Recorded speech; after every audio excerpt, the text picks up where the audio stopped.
ये दतिया का जो चुनाव है, ये दो व्यक्तियों के बीच का चुनाव नहीं है, बल्कि दो विचारधाराओं के बीच का चुनाव है। एक तरफ तो नरोत्तम मिश्रा के रूप में वह विचारधारा है, वही मनुवादी सोच है जो इंसान को जाति के आधार पर छोटा बड़ा बनाती है, एक इंसान को श्रेष्ठता का भाव पैदा करके दूसरे इंसानों का शोषण करना सिखाती है। भारत के संविधान को न मान के मनु के विधान को ही अपने जीवन की सच्चाई और जीवन जीने का तरीका बताती है नरोत्तम मिश्रा की विचारधारा। लेकिन दूसरी तरफ जो मेरी विचारधारा है, जो हमारे आदरणीय चंद्रशेखर आजाद जी की विचारधारा है, जो हमारे एक कार्यकर्ता साथी की विचारधारा है, और मैं समझता हूं दतिया की जनता की भी वही विचारधारा है, वो विचारधारा है मानवता की, समानता की, गैर बराबरी को समाप्त करने की और सभी को सम्मान देते हुए उनके हक अधिकार देने की। तो मेरे साथियों, दतिया का चुनाव सिर्फ विधायक बनने के लिए चुनाव नहीं है। कौन विधायक बनेगा, कौन जीतेगा, कौन हारेगा, सिर्फ इसके लिए चुनाव नहीं है, बल्कि दतिया का चुनाव इसके लिए है कि दतिया में जो भय और भ्रष्टाचार फैला रखा है उन लोगों की रवानगी की जाए और दतिया को भय भ्रष्टाचार मुक्त बनाया जाए। हर गांव में 100, 200, 300, 400 लोग तक इकट्ठे हो जा रहे हैं। आज किस नेता के लिए होते हैं, किसके लिए? ना तो हमारी सरकार है, ना हमारी पार्टी बहुत ज्यादा पुरानी है, ना मैं एमएलए एमपी मिनिस्टर रहा हूं, फिर भी इतना जबरदस्त लोगों का जो समर्थन मिल रहा है वो तारीफ काबिल है और हम दतिया की जनता के आभारी। हमारी पूरी पार्टी के कार्यकर्ता, प्रदेश का नेतृत्व, राष्ट्रीय नेतृत्व, आदरणीय भाई चंद्रशेखर आजाद जी सहित सभी दतिया की जनता के आभारी है। ये जिस तरीके से प्यार, मोहब्बत, स्नेह 2023 की चुनाव में सेवड़ा की जनता दे रही थी और 15 दिन में ही 30,000 वोट देने का काम कर दिया था, मुझे लगता है ठीक उसी प्रकार का, बल्कि उससे भी बढ़ के सपोर्ट, प्रेम, स्नेह, सब कुछ आशीर्वाद दतिया की जनता दे रही है। बाबा साहब अम्बेडकर के संविधान का हम लोग इस्तेमाल करना सीख गए, अपने हक अधिकारों को समझना सीख गए और यह भी सीख गए कि दुनिया के हर ताले में अगर कोई चाबी फिट होती है तो उस चाबी का नाम है राजनीतिक सत्ता, और वो अब हमारे लोग प्राप्त कर रहे हैं, क्योंकि उसी के माध्यम से हम व्यवस्था परिवर्तन कर पाएंगे। उसके लिए जब हमारे लोग जागरूक हो गए हैं तो अब घबराहट है, बीजेपी में भी, कांग्रेस में भी, बड़े स्वाभाविक तौर पर। लेकिन जो गांव चौपाल यात्रा के पहले चरण को सफलता मिली है, मैं सबको बधाई देता हूं, दतिया की जनता का बहुत बहुत आभार प्रकट करता हूं। दादा क्या होता है भाई नरोत्तम जी, जरा जवाब दो, क्या होता है ये दादा? मैं जिस ग्रामीण क्षेत्र का रहने वाला हूं, जहां के तुम भी हो, अमेरिका से नहीं आए हो नरोत्तम मिश्रा, वहां दादा कहा जाता है अपने बब्बा को, पिताजी के पिताजी को, उनको दादा कहते हैं, हम दादाजी कहते हैं। या कोई बुजुर्ग आदमी होता है जो बिल्कुल वृद्ध अवस्था में होता है, उसको हम सम्मान से दादा कह देते हैं। तो नरोत्तम मिश्रा, क्या तुम इतने बुजुर्ग हो चुके हो कि तुम दादा कहलवाते हो अपने आप को? अगर वो नहीं हो तो फिर दूसरा दादा कहा जाता है गुंडे को। तो नरोत्तम मिश्रा, या क्या तुम गुंडे हो? अगर तुम गुंडे हो तो बताओ, या फिर इतने बुजुर्ग हो गए हो 70-80 साल के तो बताओ, तो फिर दादा शब्द कहां से आया? क्या है ये दादा? मैं जानता हूं तुम्हारा स्वभाव गुंडागर्दी का है, वो भी सत्ता की दम पे करने का, अकेले करने की हैसियत नहीं है तुम्हारी, सत्ता की दम पे करने की है, सत्ता के लोगों से करवाने की है। लेकिन ध्यान रखो, अगर तुम दादा इसलिए कहलवाते हो कि अपने आप को अंदर से गुंडा मानते हो, तो दामोदर का जन्म गुंडों को, ऐसे गुंडों को जो सत्ता की गुंडागिर्दी करके जनता को परेशान करते हैं, ऐसे गुंडों को ठीक करने के लिए ही हुआ है। इसलिए जितने जल्दी दादा लिखना बंद करके जनता के सामने हाथ जोड़ के खड़े हो जाओ, उसी में तुम्हारी भलाई है। नहीं तो सुधार देंगे आने वाला है समय, और सुधारेंगे संवैधानिक तरीके से, चुनावी तरीके। कुशवा समाज का शोषण हो रहा है, पाल बघेल समाज का शोषण होता है, अपमानित किया जाता है, केवट समाज की कहीं कोई गिनती नहीं ली जाती, उनका भी अपमान किया जाता है। ऐसी स्थिति में क्या होगा मेरे भाई बहनों, क्या होगा? कैसी स्थिति रहेगी? कौन सी समाज का सम्मान हो रहा है? ये भारतीय जनता पार्टी के शासन में हमारे जाटा बहरवार भाइयों को तो ये नागरिक मानने को तैयार नहीं इंडिया का, उनको तो देखते दुश्मन की नजर से।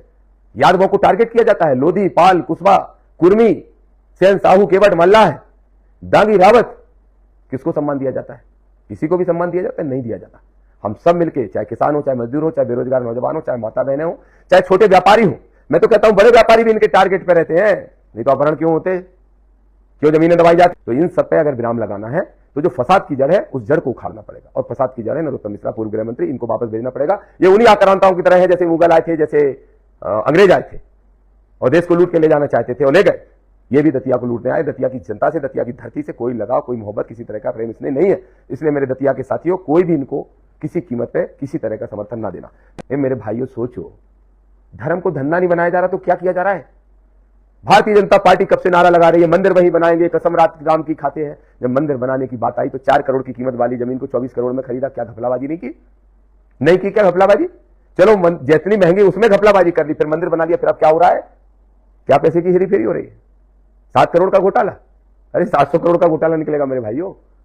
ऐसे लोगों से मेरा विरोध है जो आस्था के साथ खिलवाड़ करते हुए आपका जो पैसा जा रहा है एक आस्था के नाम पे किसी मंदिर में चढ़ावा के रूप में, उसको कैसे पौंगा लोग खा रहे हैं, किस तरीके से लूटामारी मची है, इसके लिए चढ़ा रहे हो आप पैसा। भगवान को आपके पैसे की जरूरत है? कोई भी ईश्वरीय शक्ति हो, कोई भी प्राकृतिक शक्ति, उसको आपके पैसे की जरूरत है? अच्छे कर्म आप करोगे, वो आपको आशीर्वाद देगा। और रही ये अर्ची पर्ची निकालने वाले धीरेन्द्र शास्त्री जैसे लोग, या बेलपत्र चढ़ा दो तो बच्चा फेल नहीं होगा, पढ़ाई भलाई नहीं करे तो आपको शिक्षा से दूर करने वाले लोग, ये सब नौटंकीबाज है। अब नई नौटंकी नरोत्तम मिश्रा ने शुरू की, नवग्रह मंदिर की, उसका भी हिसाब किया जाएगा। एक बार विधायक तो बनाइए, एक बार अवसर तो दीजिए। वो जमीन सरकारी है और सरकारी जमीन है, और सरकारी जमीन पर बना हुआ मंदिर सरकारी घोषित होना चाहिए, किसी की बापौती नहीं होनी चाहिए। धर्म को धंधा बनाने वाले लोग धर्म की दुकानें खोलेंगे। राम को, कृष्ण को, हनुमान को, फलाने देवी देवताओं को, माता को मानने वाले लोग आस्था से पैसे चढ़ाएंगे और इनकी जेब में जाएगा। इनके बच्चे हजारों करोड़ रुपए इकट्ठा करके प्रॉपर्टियां बनाएंगे देश में विदेश में। इसके लिए पैसे चढ़ाते हो? मेरे भाइयों, विनती है, प्रार्थना है, समझो बात को। धर्म और ईश्वर का विरोध करने का मैं नहीं कहता, लेकिन मैं ये कहता हूं धर्म के नाम पे अंधे मत बनो। ये पैसा जो आप चढ़ाते हो अपने बच्चों की पढ़ाई में लगाओ, कोई गरीब बच्चों की पढ़ाई में लगाओ, वो सबसे बड़ा धर्म है। और ये बड़े बड़े मंदिर, एक नहीं 1 लाख मंदिर बना लो। उस यूनिवर्सिटी कितनी बची है, कॉलेज कितने बचे हैं, शैक्षणिक संस्थानों का क्या हाल है? अगर वो ठीक नहीं होगा तो कुछ ठीक नहीं होगा। 2 चीजें इतनी बेस्ड है, आधार है हमारी समाज का, शिक्षा और स्वास्थ्य, जो सरकार नहीं दे सके समानता के रूप में, वो निकम्मी सरकार है, वो निकम्मी पार्टी है, वो निकम्मा नेता है। तो दामोदर जिस दिन एमएलए बनेगा, पहली बार विधानसभा में इसी मुद्दे पर लड़ेगा कि शिक्षा और स्वास्थ्य की व्यवस्थाएं समान हो। जिस स्कूल में कलेक्टर, एसडीएम, एसपी, विधायक, सांसद, मंत्री, मुख्यमंत्री का बच्चा पढ़े, उसी में किसान का, मजदूर का बच्चा पढ़ सके, ये व्यवस्था करनी ही पड़ेगी। सम्मानीय साथियों, जय भीम, जय ज्योति, जय मंडल, जय जोहार, जय संविधान, जय भारत, जय मानवता, और जय उन सभी महापुरुषों की, उन महान नायक और नायिकाओं की जिन्होंने सामाजिक न्याय की लड़ाई लड़ते हुए अपने पूरे जीवन को हम सब के लिए कुर्बान किया। आजाद समाज पार्टी के राष्ट्रीय अध्यक्ष आदरणीय भाई सांसद चंद्रशेखर आजाद जी को और हमारे सभी संघर्ष के साथियों को, सभी नेताओं को और सभी कार्यकर्ताओं को, सभी को जय भीम करता हूं। और उनके साथ साथ दतिया की न्याय प्रिय, संविधान प्रिय जनता को और मध्य प्रदेश के जो पूरे प्रदेश के नागरिक हैं, जो मध्य प्रदेश के लोग हैं, जिन्होंने हमसे उम्मीद लगा रखी है, उन सबको भी जय भीम करता हूं। साथियों, कुछ महत्वपूर्ण विषयों पे आपसे बात करने के लिए आज फेसबुक लाइव आया हूं। तो सबसे पहले तो क्षमा चाहता हूं कि मैं थोड़ा लेट हो गया, कुछ टेक्निकल एरर आ रहा था और उसमें थोड़ी देर हुई, आपको इंतजार करना पड़ा। आप सब काफी समय से इंतजार कर रहे होंगे, तो देर हुई। और चूंकि मेरा गला बैठा हुआ है, लगातार इतने दिनों से कार्यक्रम चल रहे हैं, भाषण चल रहे हैं, रोज ऑलमोस्ट मैं 7-8 घंटे मेरे भाषण होते हैं, 10-11 गांव रोज घूम रहे हैं, तो उस वजह से गला भी बैठा हुआ है। और गला बैठने के कारण बहुत लंबा बोलने की स्थिति शायद नहीं रहेगी, इसलिए संक्षिप्त में अपनी सारी बातें आप सबके सामने रखूंगा। जैसा कि आपने देखा होगा और मैंने अपील की थी कि दतिया में जो उपचुनाव है, हम सबसे पहले उसके संबंध में चर्चा करना चाहते हैं। मेरे साथियों, मेरे भाइयों, मेरी सम्मानीय बहनों, मेरी माताओं, मेरे पिता तुल्य बुजुर्गों, ये दतिया का जो चुनाव है, ये 2 व्यक्तियों के बीच का चुनाव नहीं है, बल्कि 2 विचारधाराओं के बीच का चुनाव है। एक तरफ तो नरोत्तम मिश्रा के रूप में वह विचारधारा है, वही मनुवादी सोच है जो इंसान को जाति के आधार पर छोटा बड़ा बनाती है, एक इंसान को श्रेष्ठता का भाव पैदा करके दूसरे इंसानों का शोषण करना सिखाती है। भारत के संविधान को न मान के मनु के विधान को ही अपने जीवन की सच्चाई और जीवन जीने का तरीका बताती है नरोत्तम मिश्रा की विचारधारा। लेकिन दूसरी तरफ जो मेरी विचारधारा है, जो हमारे आदरणीय चंद्रशेखर आजाद जी की विचारधारा है, जो हमारे एक एक कार्यकर्ता साथी की विचारधारा है, और मैं समझता हूं दतिया की जनता की भी वही विचारधारा है, वो विचारधारा है मानवता की, समानता की, गैर बराबरी को समाप्त करने की और सभी को सम्मान देते हुए उनके हक अधिकार देने की। तो मेरे साथियों, दतिया का चुनाव सिर्फ विधायक बनने के लिए चुनाव नहीं है। कौन विधायक बनेगा, कौन जीतेगा, कौन हारेगा, सिर्फ इसके लिए चुनाव नहीं है, बल्कि दतिया का चुनाव इसके लिए है कि दतिया में जो भय और भ्रष्टाचार फैला रखा है उन लोगों की रवानगी की जाए और दतिया को भय भ्रष्टाचार मुक्त बनाया जाए। इसका चुनाव है। इसलिए हम निकले हैं नीला झंडा लेके, जय भीम का नारा लेके, सभी महापुरुषों को याद करके और दतिया की जनता के ऊपर विश्वास करके कि निश्चित रूप से वो हमें इस बार अवसर देगी, और ऐसा प्रतीत भी हो रहा है। जो गांव चौपाल यात्रा शुरू की गई है उसका पहला चरण समाप्त हुआ। जो 11 जून से लेके 15 जून तक पहले चरण में लगभग हमने 50 गांव घूमे। तो मैं सबसे पहले तो ये कहना चाहूंगा, हमारे सभी पार्टी संगठन के कार्यकर्ताओं को बहुत बहुत बधाई देता हूं कि जितनी हमारी अपेक्षा थी उससे ज्यादा रिस्पॉन्स दतिया के किसानों का, मजदूरों का, गरीब जन का और मानवतावादी सभी साथियों का मिला। ऐसी भरी दोपहरी में 48 डिग्री टेम्परेचर में अगर किसी गांव में, हर गांव में 100, 200, 300, 400 लोग तक इकट्ठे हो जा रहे हैं, आज किस नेता के लिए होते हैं? किसके लिए?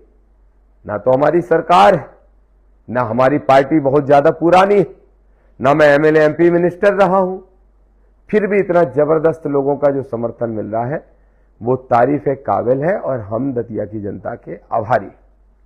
हमारी पूरी पार्टी के कार्यकर्ता, प्रदेश का नेतृत्व, राष्ट्रीय नेतृत्व आदरणीय भाई चंद्रशेखर आजाद जी सहित सभी दतिया की जनता के आभारी है कि जिस तरीके से प्यार मोहब्बत स्नेह 2023 की चुनाव में स्योड़ा की जनता दे रही थी और 15 दिन में ही 30,000 वोट देने का काम कर दिया था। मुझे लगता है ठीक उसी प्रकार का, बल्कि उससे भी बढ़ के सपोर्ट, प्रेम, स्नेह, सब कुछ आशीर्वाद दतिया की जनता दे रही है, ये स्पष्ट नजर आ रहा है। अब जब ऐसी स्थिति बन रही है तो बड़ा स्वाभाविक सा है कि विरोधी दल के लोग घबराएंगे, सत्ता पक्ष के भी घबराएंगे और जो मुख्य विपक्षी दल बन के बैठे हैं वो भी घबराएंगे। घबरा रहे हैं, निश्चित रूप से घबरा रहे हैं, चिंता बढ़ी हुई है। अब क्या होगा? भाई मेरे, बाबा साहब अंबेडकर ने जब ये संविधान लिखा तो बाबा साहब अंबेडकर ने इस संविधान को, राजनीति को, हक अधिकार को किसी की बापौती नहीं रहने दिया, जन जन तक पहुंचाने का काम किया। और जब बाबा साहब अंबेडकर के संविधान का हम लोग इस्तेमाल करना सीख गए, अपने हक अधिकारों को समझना सीख गए और ये भी सीख गए कि दुनिया के हर ताले में अगर कोई चाबी फिट होती है तो उस चाबी का नाम है राजनीतिक सत्ता, और वो अब हमारे लोग प्राप्त कर रहे हैं, क्योंकि उसी के माध्यम से हम व्यवस्था परिवर्तन कर पाएंगे। उसके लिए जब हमारे लोग जागरूक हो गए हैं तो अब घबराहट है बीजेपी में भी, कांग्रेस में भी, बड़े स्वाभाविक तौर पे। लेकिन जो गांव चौपाल यात्रा के पहले चरण को सफलता मिली है, मैं सबको बधाई देता हूं, दतिया की जनता का बहुत बहुत आभार प्रकट करता हूं और ये कहता हूं मेरे भाई बहनों कि ये एक चरण खत्म हुआ जिसमें अभी हमने सिर्फ बड़ौनी ब्लॉक घूमा है। मैं समझता हूं 5 दिन के अंदर बड़ौनी ब्लॉक के लगभग 50 गांव में सभाएं हुई। कोई गांव ऐसा नहीं था जहां मैं बेरंग लौटना पड़ा हो। अरे बेरंग तो छोड़िए, कोई गांव ऐसा नहीं था जहां रंग ना जमा हो, कोई गांव ऐसा नहीं था जहां लोगों में उत्साह नहीं देखने को मिला हो। दलित हो पिछड़े या पिछड़े, दलित हो या पिछड़े, आदिवासी हो या अल्पसंख्यक या फिर सामान्य वर्ग के भी मानवतावादी जो सोच है, जो नरोत्तम मिश्रा से त्रस्त है और कांग्रेस से निराश है, नरोत्तम मिश्रा से परेशान है और कांग्रेस से निराश हो चुके हैं, उन सब के लिए आजाद समाज पार्टी एक उम्मीद की किरण बन के आई है। इसलिए जबरदस्त समर्थन मिल रहा है, तो सबका बहुत बहुत आभार। और ये घोषणा भी साथ में करता हूं कि जो 11 से 15 तक यात्रा का पहला चरण बड़ौनी ब्लॉक में हुआ, जिसमें ग्वालियर रोड के भी ऑलमोस्ट सारे गांव कवर कर लिए गए हैं, इक्का दुक्का कहीं कोई गांव छूटे जिनके लिए मैं अलग से सब जगह पहुंचूंगा, लेकिन उसके साथ साथ ये भी कहूंगा मेरे साथियों कि अब अगला जो चरण है वो उदगांव ब्लॉक में हम लोग करने वाले हैं। 26 जून से वो कार्यक्रम चालू होगा, 26, 27 और 2 तारीख तक चलेगा। और ये जो 26 से 2 तक गांव चौपाल यात्रा का जो दूसरा चरण होने जा रहा है, उसमें भी हम लगभग 50 गांव तय करने वाले हैं। 50 गांव में चौपालें लगाने वाले हैं और मुझे पूरी उम्मीद है कि जितना समर्थन जनसमर्थन बड़ौनी में मिला उससे कम नहीं, उससे ज्यादा ही उदगांव क्षेत्र में मिलेगा। मेरे साथियों, मैं देख रहा था कि सत्ताधारी लोग हमारी नकल करने लगे। बड़े बड़े पदों पर बैठे हुए लोग हमारी नकल करने लगे। मैंने देखा कि पूर्व गृह मंत्री नरोत्तम मिश्रा, जो कभी गांव में नीचे नहीं बैठे देखे गए आज दिनांक तक 15 साल में, अब नीचे फर्श पे बैठने लगे। चौपाल कार्यक्रम का नाम भी चौपाल दे रखा है। फलानी जगह दादा ने लगाई चौपाल। पहली चीज तो मैं ये कहता हूं कि ये दादा दादा क्या होता है भाई नरोत्तम जी, जरा जवाब दो, क्या होता है ये दादा? मैं जिस ग्रामीण क्षेत्र का रहने वाला हूं, जहां के तुम भी हो, अमेरिका से नहीं आए हो नरोत्तम मिश्रा, वहां दादा कहा जाता है अपने बब्बा को, पिताजी के पिताजी को, उनको दादा कहते हैं, हम दादाजी कहते हैं। या कोई बुजुर्ग आदमी होता है जो बिल्कुल वृद्ध अवस्था में होता है, उसको हम सम्मान से दादा कह देते हैं। तो नरोत्तम मिश्रा, क्या तुम इतने बुजुर्ग हो चुके हो कि तुम दादा कहलवाते हो अपने आप को? अगर वो नहीं हो तो फिर दूसरा दादा कहा जाता है गुंडे को। तो नरोत्तम मिश्रा, या क्या तुम गुंडे हो? अगर तुम गुंडे हो तो बताओ, या फिर इतने बुजुर्ग हो गए हो 70-80 साल के तो बताओ, तो फिर दादा शब्द कहां से आया? क्या है ये दादा? मैं जानता हूं तुम्हारा स्वभाव गुंडागर्दी का है, वो भी सत्ता की दम पे करने का। अकेले करने की हैसियत नहीं है तुम्हारी, सत्ता की दम पे करने की है, सत्ता के लोगों से करवाने की है। लेकिन ध्यान रखो, अगर तुम दादा इसलिए कहलवाते हो कि अपने आप को अंदर से गुंडा मानते हो, तो दामोदर का जन्म गुंडों को, ऐसे गुंडों को जो सत्ता की गुंडागिर्दी करके जनता को परेशान करते हैं, ऐसे गुंडों को ठीक करने के लिए ही हुआ है। इसलिए जितने जल्दी दादा लिखना बंद करके जनता के सामने हाथ जोड़ के खड़े हो जाओ, उसी में तुम्हारी भलाई है। नहीं तो सुधार देंगे, आने वाला है समय, और सुधारेंगे संवैधानिक तरीके से, चुनावी तरीके से। दूसरी बात, क्या कह रहे थे डबरा में, वहां पे बड़ौनी में नरोत्तम मिश्रा क्या कह रहे थे चौपाल लगा के बड़ौनी में? वो एक आएगा, आ रहा है नेता विपक्ष का, गालियां दे रहा है। तालियों के काम तो तुमने किए नहीं, तो तालियां क्यों मिलेंगी? जब जनता को सताया है, जब चुनाव का समय आ गया, तो जनता ज्यादा गालियां दे रही, मैं नहीं दे रहा हूं गालियां, जनता दे रही है। उनके दिल पे हाथ रख के देख के पूछ लो। और वो कैसे विकास कराएगा? विकास तो तुम करा सकते हो, तुम्हारा ठेका है विकास का। दामोदर यादव विकास नहीं करा सकता, तुम विकास करा सकते हो, ये कहना चाहते हो? कौन सा विकास? अस्पताल बनवा दिया, बिल्डिंगें तनवा दी, लेकिन डॉक्टर नहीं है, ऑक्सीजन की व्यवस्था नहीं है, खून की व्यवस्था नहीं है, दवाइयों की व्यवस्था नहीं है, ऑपरेशन की व्यवस्था नहीं है। काय की बिल्डिंगें बनवा दी, कहां है डॉक्टर्स, कहां है विकास? नरोत्तम मिश्रा जवाब दो। एयरपोर्ट बनवा दिया, फीता काटने की वो जल्दी पड़ती है ना, कहां है हवाई जहाज? कौन से व्यापारियों को या वहां के जो सक्षम परिवार के पैसे से सक्षम लोग हैं, उनके लिए कहां है फ्लाइट है? भोपाल से, दिल्ली से, मुंबई से कोई आ पा रहा है तुम्हारे यहां? जो मेरा गृह जिला है, मेरा घर है, वहां आ पा रहा है? एयरपोर्ट का नाम भर दे दिया, ऐसा विकास? फर्जी विकास। स्कूल्स में मास्टर अगर है नहीं, और हैं तो उनसे दूसरे काम करवाए जा रहे हैं। शिक्षा की व्यवस्था सुन, स्वास्थ्य की व्यवस्था सुन। अभी भी जब मैं बड़ौनी क्षेत्र में गांवों में गया तो कई गांवों में सड़कें बेहद खराब पड़ी हैं, बिजली के सारे ट्रांसफार्मर फूके पड़े हैं, बिजली के फर्जी बिल आ रहे हैं, फर्जी केस बन रहे हैं, बिजली विभाग वाले बना रहे हैं, पुलिस अलग दमनकारी नीति चला रही है, पटवारी से लेके हर अधिकारी कर्मचारी पैसा खाने का काम कर रहा है। और जो तुम्हारा फोन करवा दे, तुम्हारे बच्चों के फोन करवा दे, उसके काम होते हैं वो भी पैसे ले देके। ऐसा है विकास? और क्या कहते हो, चुनाव में सपोर्ट करोगे तो अभी दिला देता हूं डीपी, ऐसे काम कराओगे? ये है तुम्हारा असली विकास? उड़ान भरता दतिया जो नारा तुमने दिया था नरोत्तम जी, वो विकास में नहीं, भय और भ्रष्टाचार में उड़ान भर रहा है। और दामोदर यादव का वादा है, जानते हो मुझे अच्छे से, भय भ्रष्टाचार दोनों मिटाएंगे दतिया से। इसलिए पंगा मत लेना, शांति से चुनाव लड़ने देना और चुपचाप हार के चले जाना, इसी में भलाई है। मैंने तो वादा कर दिया कि जिस दिन दामोदर यादव को दतिया की जनता जिता देगी, 36 मिनट के अंदर, सर्टिफिकेट मिलने के 36 मिनट के अंदर नरोत्तम मिश्रा, इनका परिवार भाग जाएगा डबरा। मैं कह रहा हूं साथियों आपसे, ये समझदार है, भाग जाएंगे, 36 मिनट भी नहीं लगेंगे, इसलिए तैयार रहिए मेरे साथियों। तो नरोत्तम मिश्रा की झूठा विकास और भय का माहौल और भ्रष्टाचार की पोल खोलने के लिए हम गांव गांव निकल रहे हैं और जबरदस्त समर्थन हमें मिल रहा है। दूसरी बात साथियों, पूर्व विधायक जी हैं राजेंद्र भारती जी, मैं तो उनको अपने भाई जैसा मानता हूं, इसीलिए मैंने, मेरे सैकड़ों हजारों साथियों ने उनका साथ दिया। एक चुनाव में नहीं, पहले भी दिया, 23 के पहले भी दिया और अभी 23 में भी दिया। नहीं दिया हो तो भारती जी बता दो, नहीं दिया हो तो बता दो। आपको तो याद ही होगा, जब मैं कांग्रेस में गया था, प्रदेश उपाध्यक्ष बना था, सत्यदेव कटारे जी आए थे, हमारे आदरणीय सत्यदेव कटारे जी, अन्य कार्यकर्ताओं को ज्वाइनिंग कराने। गहोई वाटिका में, दतिया में 1000 के लगभग कार्यकर्ताओं की भीड़ थी, हॉल में बन भी नहीं रहे थे, बाहर तक खड़े थे, मैदान में बेचारे धूप में। तब क्या भाषण दिए थे आपने, जब आपको कोई टेंट नहीं दे रहा था दतिया में नरोत्तम के भय के कारण? 3-4 कार्यकर्ता वफादार जो आपके हैं वो बचे थे, भीड़ खत्म हो गई थी आपकी, आप सभाएं नहीं कर पा रहे थे, मंत्री के खिलाफ कोई बोलने की हिम्मत नहीं कर पा रहा था। तब क्या कहा था आपने? दामोदर यादव जी के रूप में एक पहाड़ मिल गया, डूबते को तो तिनके का सहारा होता है, दामोदर जी के सहारे तो हम दतिया की नैया पार कर देंगे।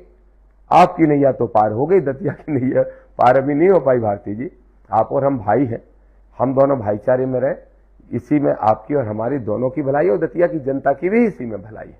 और दतिया की जनता का कर्ज है आपके ऊपर, मेरे साथी कार्यकर्ताओं का कर्ज है, मैं अपना नहीं कहूंगा, लेकिन मेरे साथी कार्यकर्ताओं का कर्ज है, दतिया की जनता का कर्ज है, और वो कर्ज आपको पटाना चाहिए। और वो कर्ज ऐसे पटेगा कि नरोत्तम मिश्रा हारे। और आप भी जानते हो, या तो आप नरोत्तम को स्वयं हरा सकते थे, तो आपने हरा दिया दतिया की जनता के आशीर्वाद से। अब मेरे अलावा कोई नहीं हरा सकता, कोई नहीं। रही बात हमारे भतीजे की, तो अभी समय आने दीजिए, मेरा भी भतीजा ही है, आएगा समय, आएगा समय। इसलिए भारती जी, आपसे हमारे अच्छे संबंध है, मैं उम्मीद करता हूं आप धैर्यवान व्यक्ति भी हैं, साहस भी आपने जुटाया, बहुत फाइट किया, लेकिन सिर्फ आपने नहीं किया, पूरी दतिया की जनता ने भी किया। एक एक कार्यकर्ता ने किया, आपके कांग्रेस के कार्यकर्ता बड़े ईमानदार हैं, कर्मठ हैं, लगे हैं, नेता भले ही बेईमान हो। जैसे उदाहरण के तौर पे आपका प्रदेश का नेतृत्व है, सेटिंग कर लेता है, जैसे अभी कर लिया राज्यसभा सीट के मामले में, तो नेता तो कर लेते हैं। अब जिले के नेताओं का मैं नहीं बोलना चाहता, मुंह नहीं खोलना चाहता, आप खुद समझ जाएंगे, आप बेहतर जानते हो। तो वो सेटिंग भले ही बड़े नेता कर लेते हो, लेकिन जो संगठन का पदाधिकारी है, जो गांव गांव में कांग्रेस का, वो तो ईमानदार है। इसलिए मैं उस कार्यकर्ता से उम्मीद रख रहा हूं और कह रहा हूं कि वो सब हमारा साथ देने का काम करें, क्योंकि उनकी पहली प्राथमिकता नरोत्तम मिश्रा को हराना होना चाहिए। आपकी भी पहली प्राथमिकता नरोत्तम मिश्रा को हराना होना चाहिए, आपकी पार्टी की भी पहली प्राथमिकता ही होना चाहिए कि नरोत्तम मिश्रा हारे। और मैं समझता हूं कि इससे बेहतर स्थिति कुछ नहीं हो सकती कि आप लोग मेरा साथ देने का काम करें। दूसरा, कितनी हास्यास्पद बात है, आपने किसी पत्रकार के सवाल के जवाब में कहा कि हाँ वो एक नरोत्तम मिश्रा चुनाव लड़ रहे हैं, एक लड़वा रहे हैं किसी को। क्या आपका इशारा मेरी तरफ है? नजर मिला के आप मुझसे कह सकते हो ये बात? आप जानते हो और मैं जानता हूं कि नहीं कह सकते, आप नहीं कह सकते। मैं झुकने वाला, दबने वाला नहीं हूं, ये आप भी जानते हो। बिकने का तो सवाल ही नहीं होता।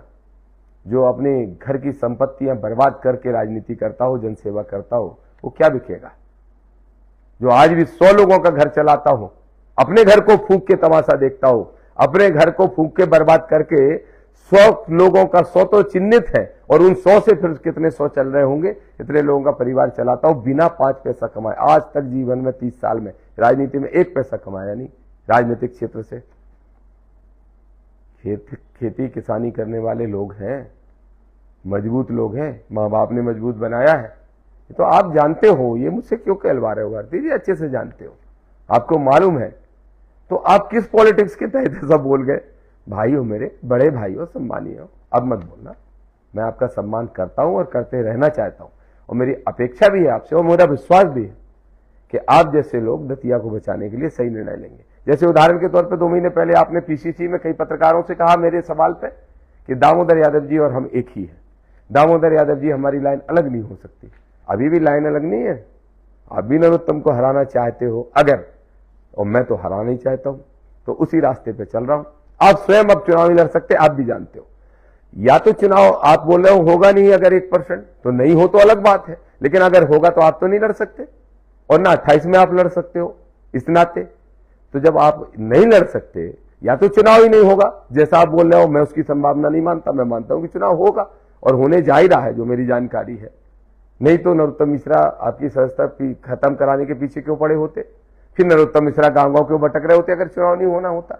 ये कॉमन सेंस की बात है। लेकिन आप भी इस बात को जानते हो कि चुनाव होना है, और आप भी जानते हो आपको लड़ नहीं पाना है, और आप भी जानते हो कि कोई और हरा नहीं पाएगा।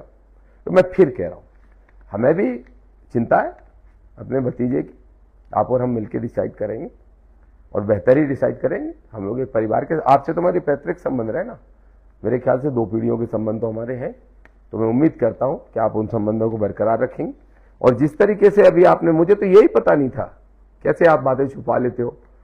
हम तो सब बता देते हैं भाई, आप कैसे छुपा लेते हो कि इतनी बार नरोत्तम की आपकी मीटिंग हो गई, और मुझे समझ में नहीं आ रहा अब क्यों आप ओपन कर रहे हो। हुई होंगी जाने दीजिए।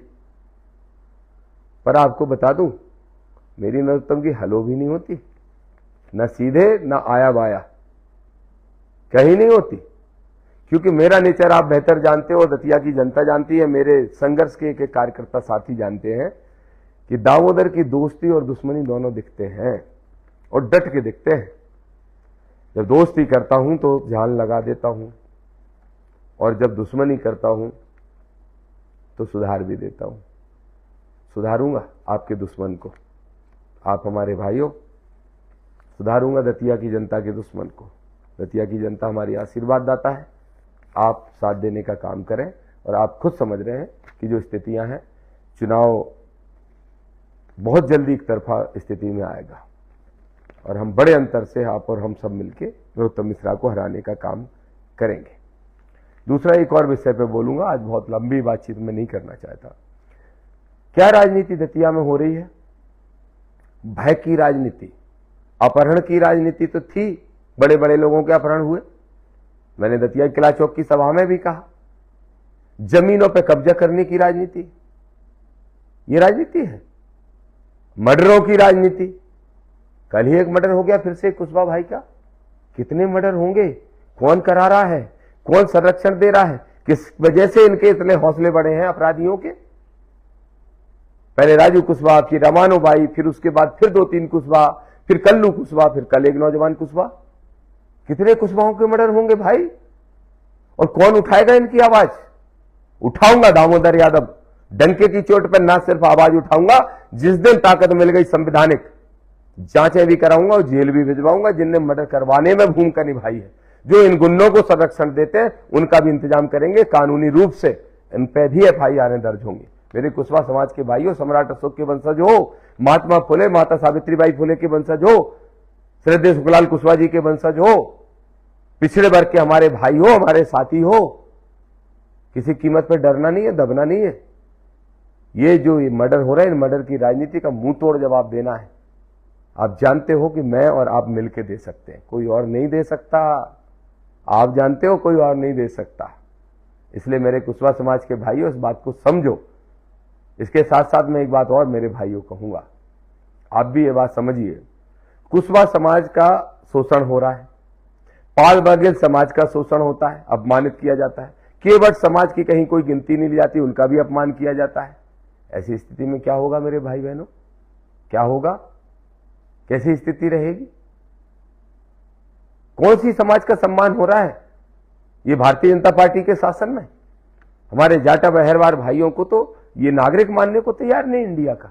उनको देखते दुश्मन की नजर से।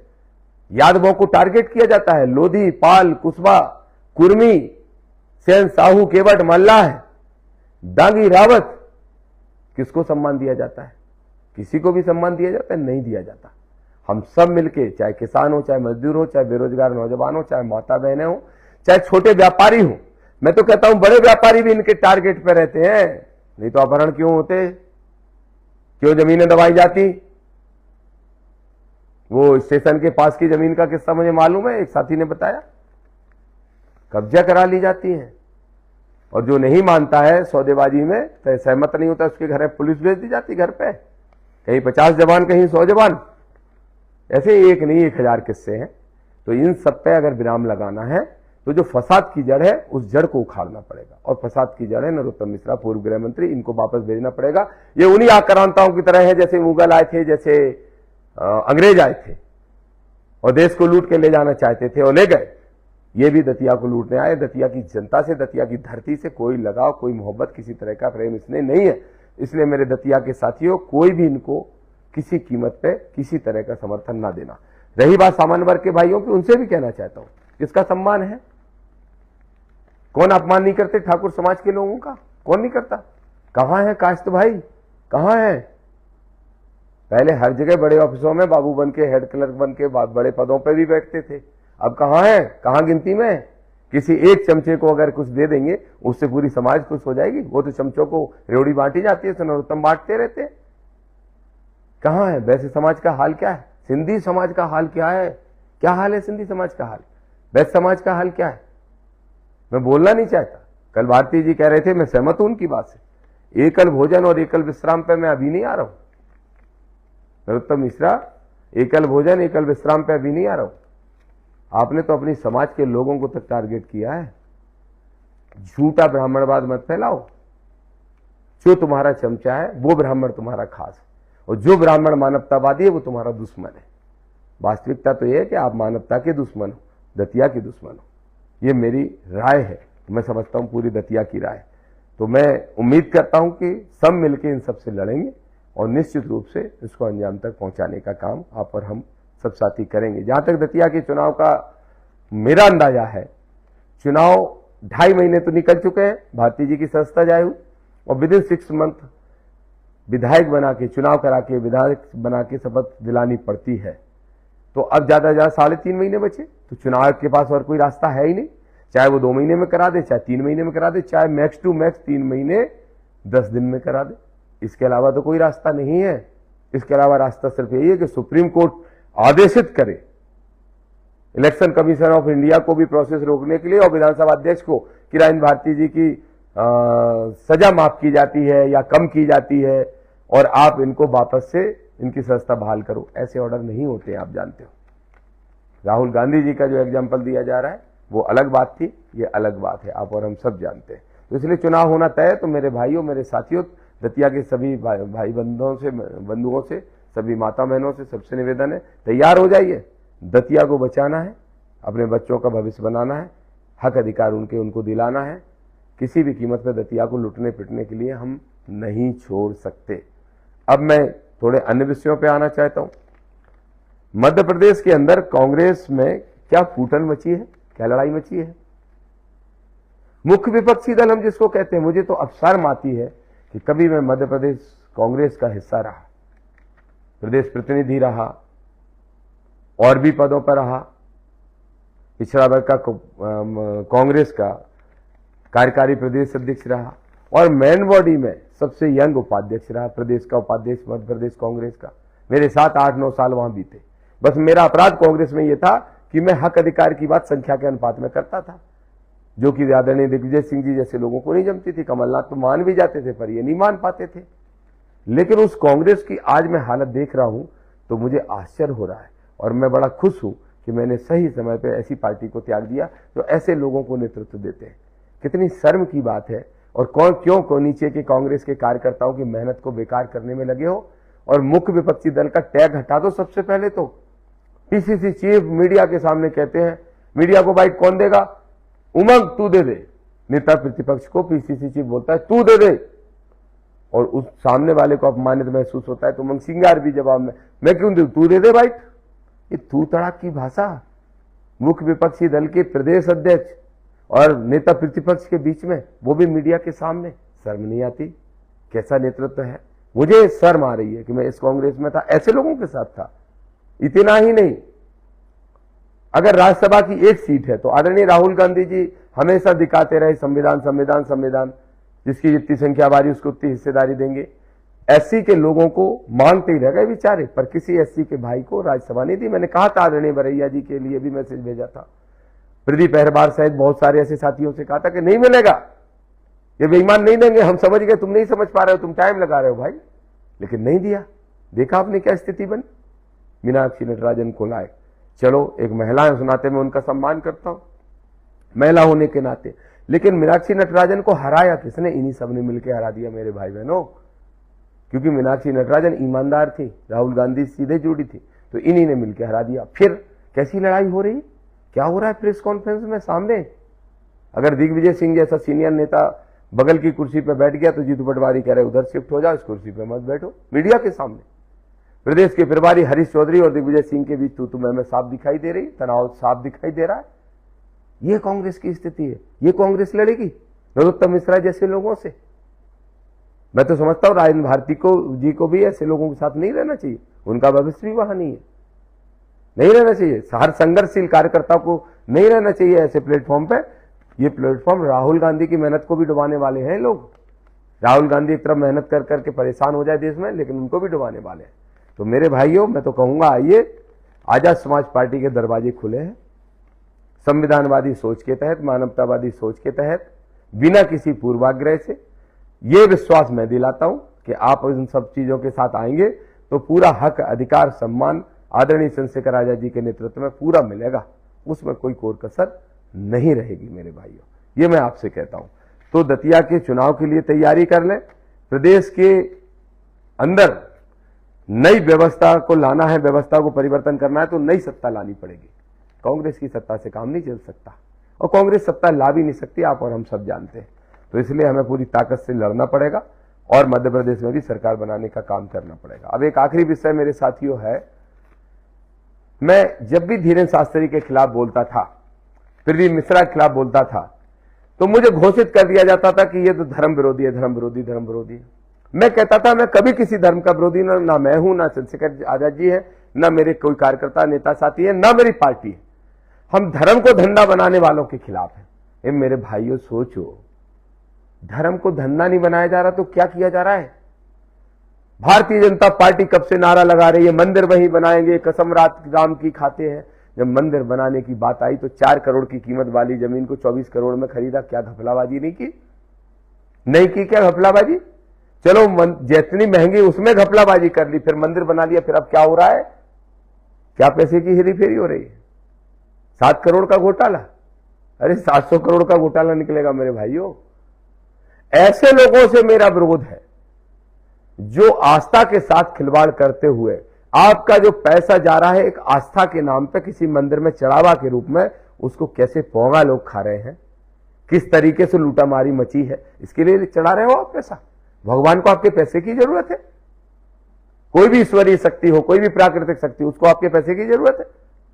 अच्छे कर्म आप करोगे वो आपको आशीर्वाद देगा। और रही ये अर्ची पर्ची निकालने वाले धीरेन्द्र शास्त्री जैसे लोग, या बेलपत्र चढ़ा दो तो बच्चा फेल नहीं होगा, पढ़ाई भलाई नहीं करे तो आपको शिक्षा से दूर करने वाले लोग, ये सब नौटंकीबाज है। अब नई नौटंकी नरोत्तम मिश्रा ने शुरू की, नवग्रह मंदिर की, उसका भी हिसाब किया जाएगा।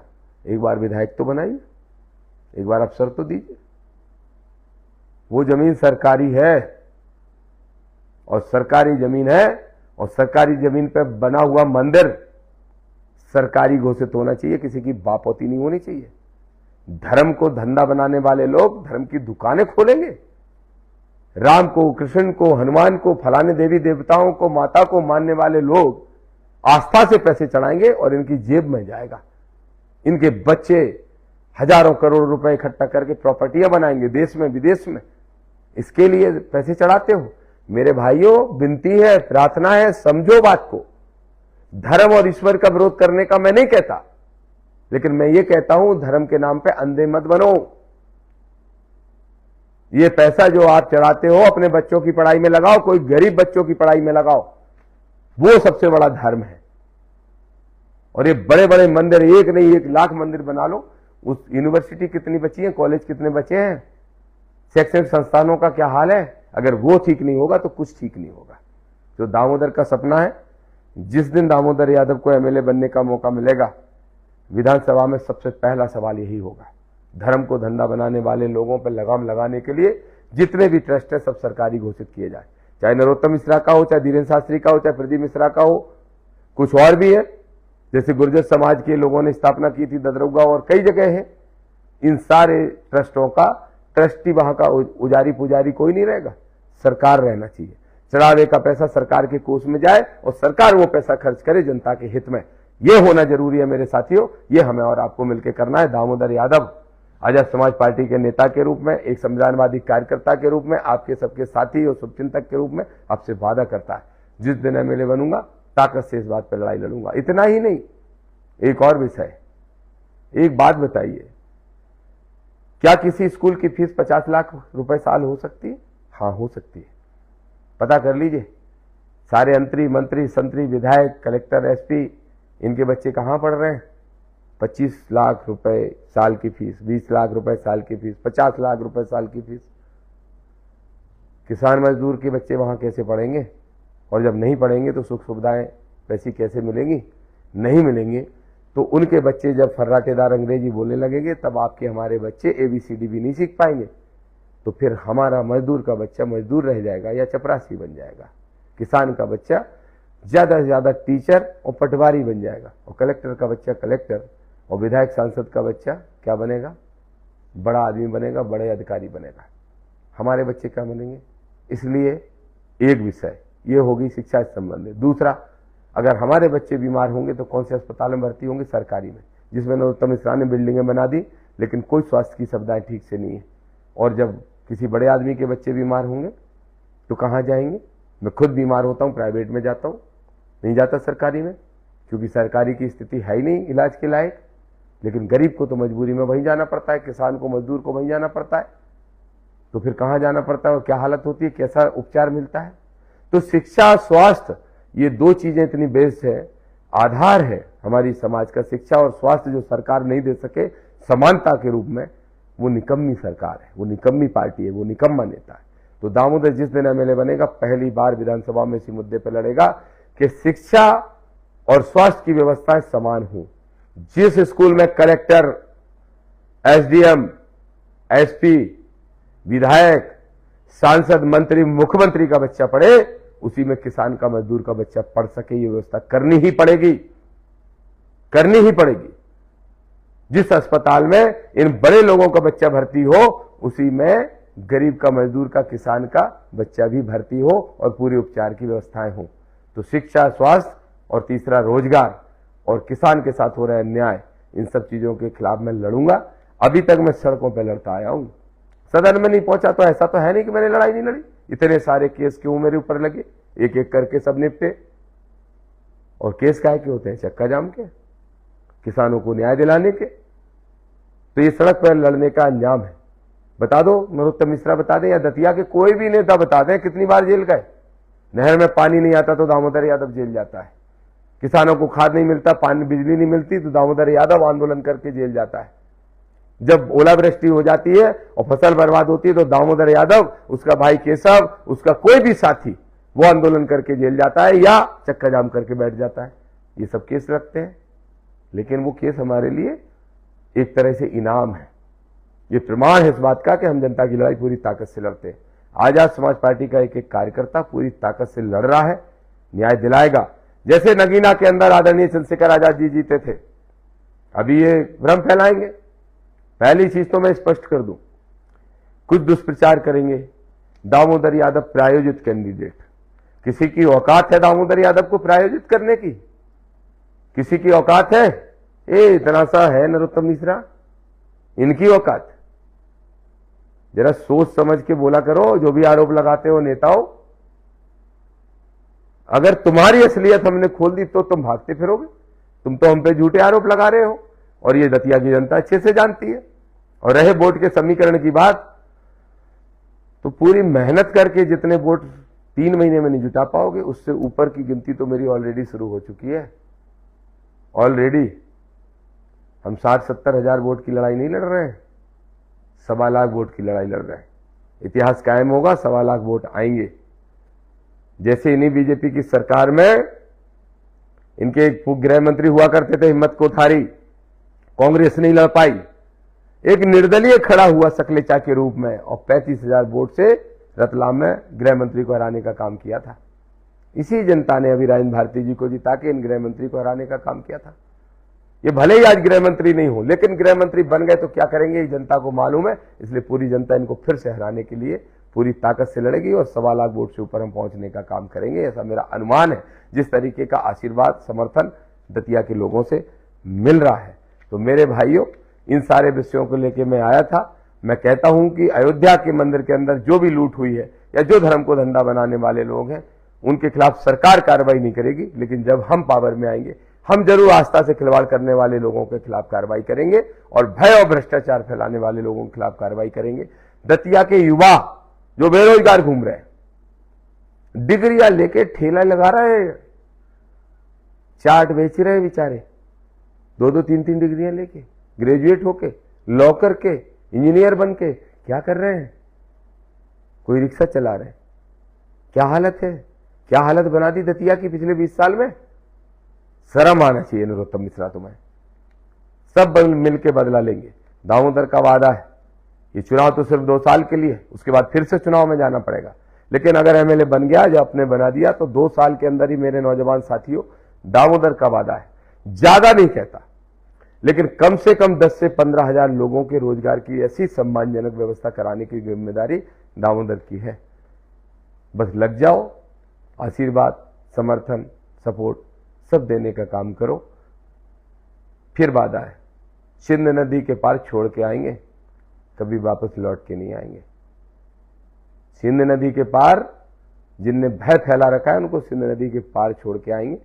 जिनने भ्रष्टाचार फैला रखा है, वो दतिया में कभी लौट के नहीं आएंगे। जय भीम, जय भारत, जय संविधान, जय दतिया, जय आजाद समाज पार्टी का एक एक कार्यकर्ता, एक एक सिपाही, और जय दतिया की जनता। बहुत बहुत धन्यवाद। जय भीम, जय भारत, जय कांसीराम, जय पेरियार, जय महात्मा फुले, जय साहू जी महाराज, जय ललित सिंह यादव, जय सुखलाल कुशवाहा।